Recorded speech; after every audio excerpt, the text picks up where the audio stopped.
I'm adopted, and my biological mother was 17, and so was my biological father.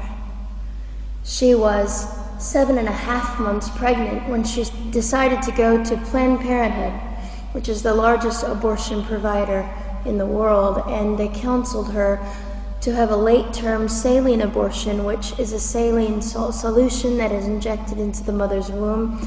The baby gulps that solution, it burns the baby inside and out, and then she is to deliver a dead baby within 24 hours. And to everyone's great shock and surprise, I didn't arrive dead but alive on April the 6th, 1977 in a Los Angeles County abortion clinic.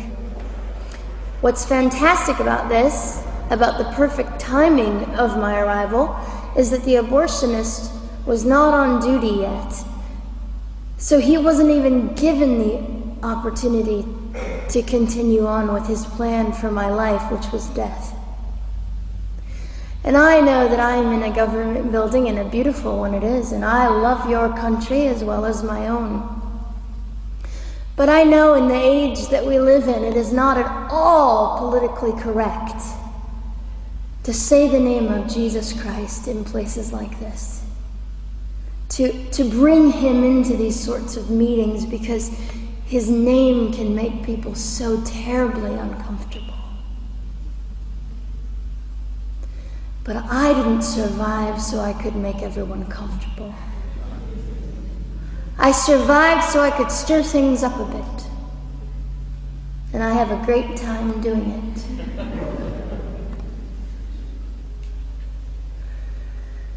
And so I was delivered alive, as I've already said, after 18 hours. I should be blind, I should be burned, I should be dead.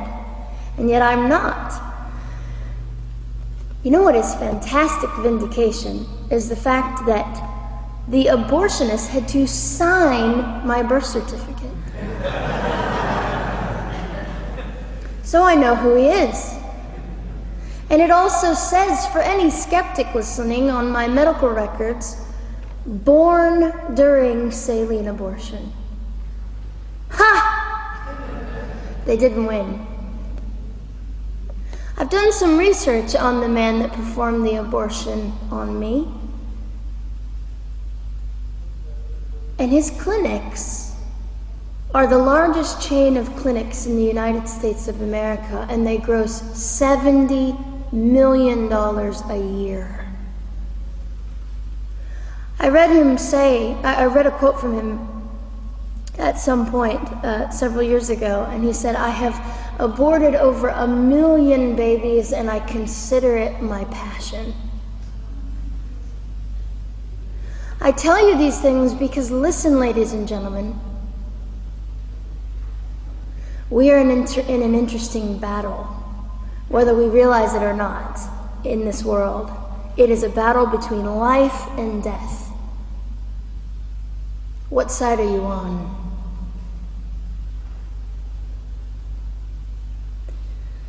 So a nurse called an ambulance and had me transferred to a hospital, which is absolutely miraculous. Generally, the practice at the time, and up until 2002, was, in my country, was to end the life of an abortion survivor by strangulation, suffocation, leaving the baby there to die, or throwing the baby away.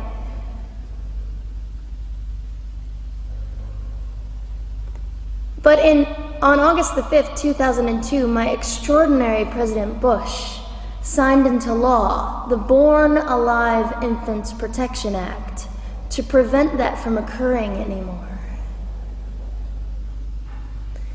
You see, we're playing for keeps. We're playing I'm hoping to be hated by the time that I die, so that I can feel God about me and understand what it was to be hated. He was hated. Christ was hated. And not that I look forward to being hated, but I know along my journey, I know I'm already hated because I declare life. I say, you didn't get me. The silent Holocaust didn't win over me. And my mission, ladies and gentlemen, among many things, is this: to infuse humanity into a debate that we have just compartmentalized and set on a shelf and said it is an issue. We have removed our emotions. We are becoming harder. Do you really want that? How much are you willing to take, and how much are you willing to risk to speak the truth in love and graciousness and stand up and at least be willing to be hated? Or at the end of the day, is it all about you or me? And so, after that, I was placed in an emergency foster care home where they decided they didn't like me very well, and as I'm fond of saying, I don't know how you could not adore me right from the start. What is wrong with these people? But they didn't. You see, I've been hated since conception by so many, and loved by so many more, but most especially by God. I'm his girl. You don't mess with God's girl. I got a sign on my forehead that says, you better be nice to me because my Father runs the world.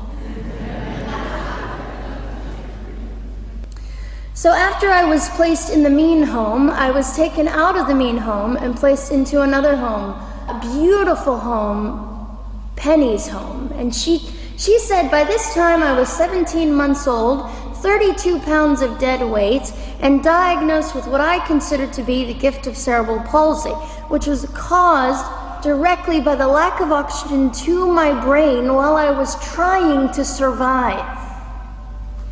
Now, I am just compelled to say this. If abortion is merely about women's rights, ladies and gentlemen, then what were mine? There was not a radical feminist standing up and yelling about how my rights were being violated that day. In fact, my life was being snuffed out in the name of women's rights. And ladies and gentlemen, I would not have cerebral palsy had I not survived all of this. So when I hear the appalling, disgusting argument that we should have abortions because the child just might be disabled,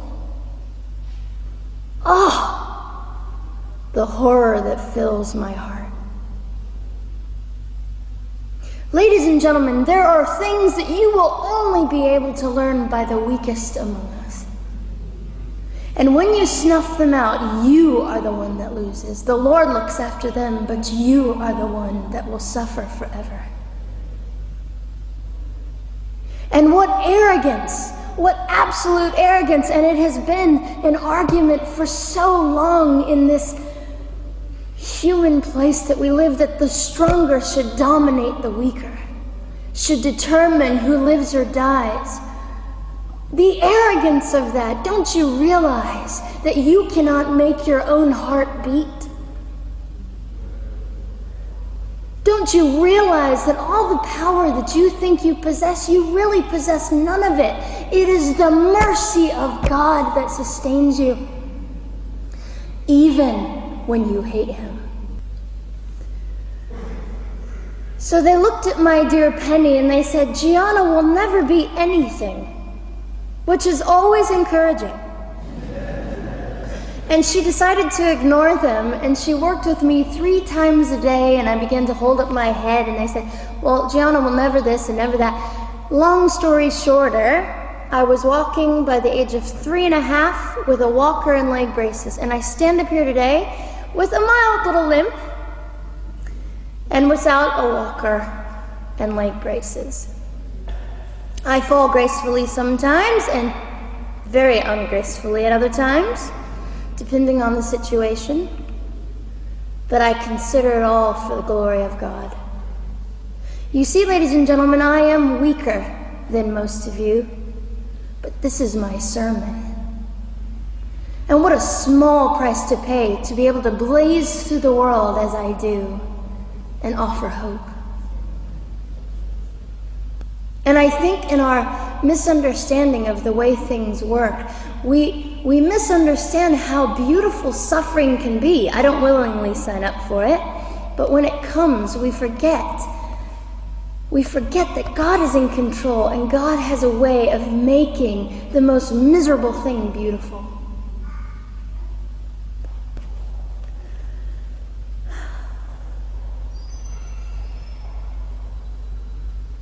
I have met my biological mother. I have forgiven my biological mother. I am a Christian. She's a very broken woman. She came to an event I was having 2 years ago, showed up unannounced, and said, "Hello, I'm your mother." And it was a very difficult day. And yet, while I was enduring all of this, you'll probably think I'm silly, but I was sitting there and I was thinking, I don't belong to you. I belong to Christ.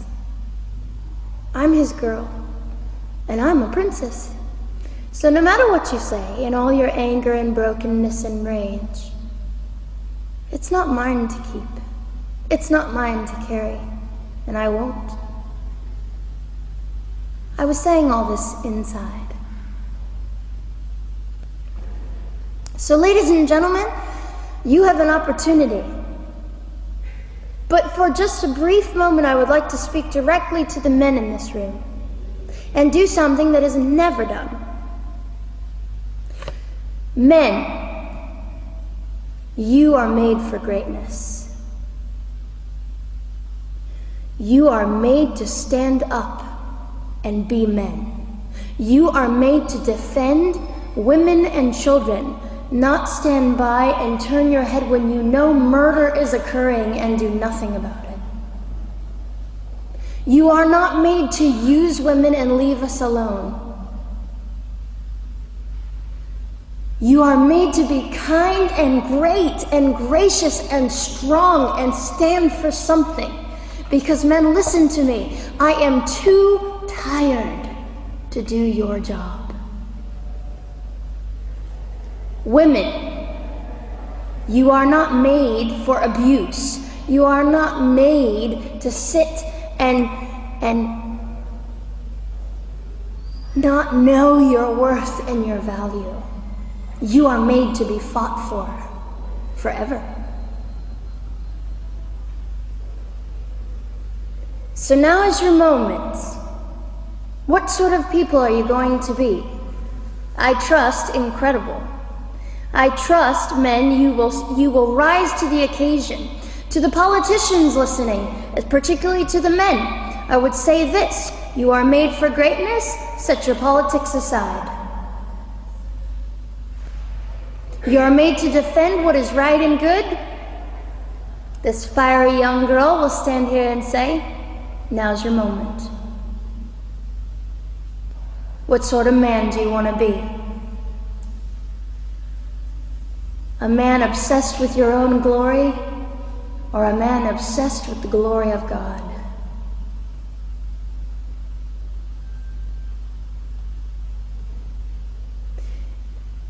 It's time to take a stand, Victoria. This is your hour. God will assist you. God will be with you. You have the opportunity to glorify and honor God in 2008.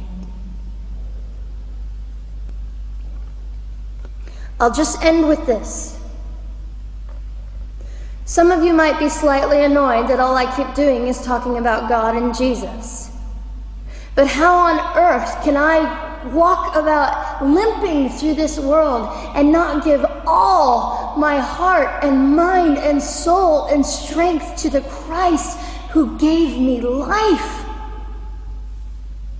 So if you think I'm a fool, it's just another jewel in my crown.